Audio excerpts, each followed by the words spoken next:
प्रणाम करिए जानी जानी हो पानी जन्मांत्र सीता निश तानी तानी सिनेश्वरी प्रदक्षिणम पदे पदे कामके पदे देवी नीला पर्वत वासिनी हम देवी जगत माता न्यू निमुद्रे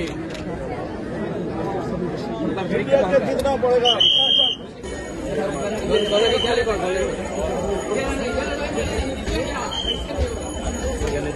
গৌতম গভীৰ ডাঙৰীয়া আজি ৰাতিপুৱাই মা কামাখ্যা মন্দিৰত উপস্থিত হৈছিলে আৰু তেওঁক ৰাতিপুৱাই আমি এতিয়া অলপ আগতে মন্দিৰৰ ভিতৰলৈ গৈ সম্পূৰ্ণ ৰীতি নিয়মেৰে দৰ্শন পূজা তেওঁক সম্পন্ন কৰিলোঁ আৰু মাৰ আশীষ লৈ তেখেতে এতিয়া কামাখ্যাৰ পৰা বিদায় লৈছে।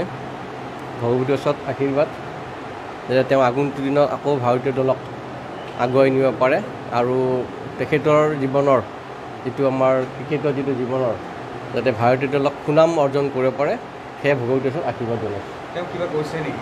বিশেষ একো নাই, তেওঁ ৰাতিপুৱাই মা দৰ্শনৰ কাৰণে আহিছিলে, সেইকাৰণে তেওঁ ৰাতিপুৱা যিখিনি আমাৰ ৰীতি নিয়ম দৰ্শন কৰি সমাপ্ত কৰাৰ পিছত তেওঁ ইয়াৰ পৰা বিদায় লৈছে। 10-15 মিনিটমান আগতে, এতিয়াৰ পৰা 10-15 মিনিট আগতে গৰ্ভগৃহত সোমালে। গৰ্ভগৃহত আমাৰ যিটো ৰীতি নিয়ম আছে, ৰীতি নিয়ম সম্পন্ন কৰি পূজা সমাপন কৰিলে আৰু পৰিক্ৰমা কৰি তেওঁ ইয়াৰ পৰা বিদায় লৈছে।